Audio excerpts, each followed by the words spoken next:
Hi, I'm Ben Lowson. By day, I'm a sinologist, but at night, I'm an inveterate hobbyist. You can find some of my projects here.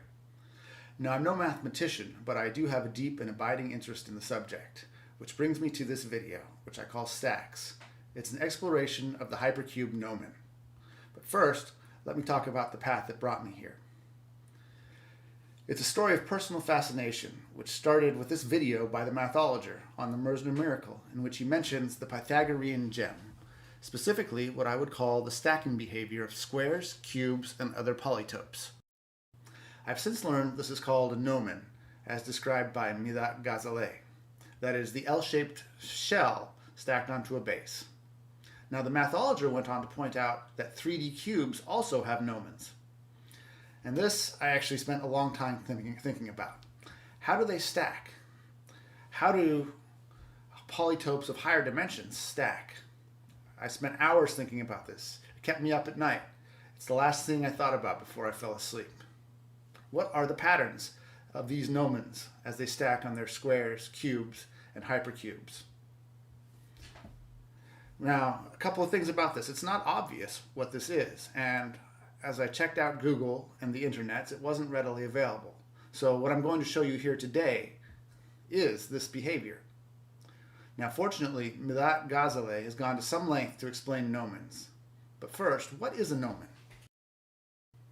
In ancient Greek, gnomon referred to the projecting piece of a sundial. Ghazaleh tells us the Pythagoreans applied this term by extension to, quote-unquote, the part of a parallelogram left when a similar parallelogram has been taken from its corner. That is, the L-shaped section the mathologer mentioned. According to Ghazaleh, Hero of Alexandria defined the gnomon as a form that, when added to some form, results in a new form similar to the original. So that's the gnomon. Now, thinking about dimensions has always intrigued us. We know there are three obvious dimensions in space, and yet, what does it really mean when the three are entirely interchangeable? Is there any guide to tell us which way is up, so to speak? I won't answer that, but I have collected a few books and other sources on the subject. For example, we have 19th century spiritualism and mysticism, for example, Hinton, or Georg Cantor's book about infinities, or Abbott's Flatland.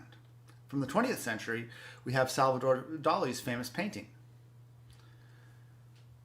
David S. Richardson says, luckily dimensions don't need to be fully understood to be enjoyed by bird and mathematician alike, in Quantum magazine. On the web, you might check out the physicist Nicholas Mee's website. I also greatly appreciate GeoGebra.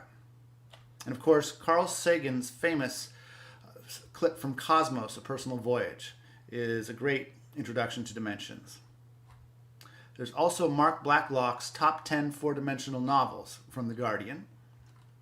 And I'd like to give a special thank you to Tom Ruan for providing the Petri polygon projections of the Tesseract and other hypercubes on Wikipedia. His visualization was immensely helpful in thinking about different ways to visualize these polytopes. And also to my brother-in-law Benedict Brown for suggesting using coordinates. That one small suggestion was a great help throughout the project. And most especially to my loving wife Dorrit Lowson for putting up with all this and, unwisely I'm afraid, even encouraging it. Some other works have been immensely helpful as well. For example, HSM Coxeter's regular polytopes. Also, 3 Blue 1 Brown. Their YouTube channel has been a great assistance, especially their Essence of Linear Algebra series. And I absolutely loved their video on fractals are typically not self-similar. One note, I'm fairly sure most of these observations have been made before. I had a lot of fun discovering them for myself, but I would be very grateful for anyone who's watching to provide any corrections, and most especially the sources or other sources of this information and these discoveries. So if you've seen it before, please tell me where. So back to my thought. After a lot of thinking, I discovered a pattern in the cubes, namely this one, that they build in the pattern of 1, 3, 3, 1. Now, as you can find on Wikipedia and other places, this of course is the third row of Pascal's triangle. This actually holds for the pattern of 3 to the third, but in a little bit of a different way. So we start with the base cube of 2 by 2 by 2. Then we add 3 essentially square segments of 2 by 2. Then we add 3 more line segments, simply 2 long, and finally a point segment or a single cube segment of 1.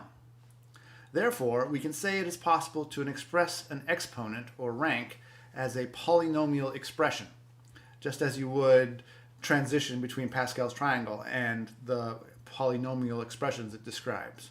More specifically, there is a polynomial sum hidden in exponential growth that we can express as adjacencies within the gnomon. This will also help visualize them. Now to the idea of coordinates, it's actually fairly easy to catalog the blocks, as you can see here.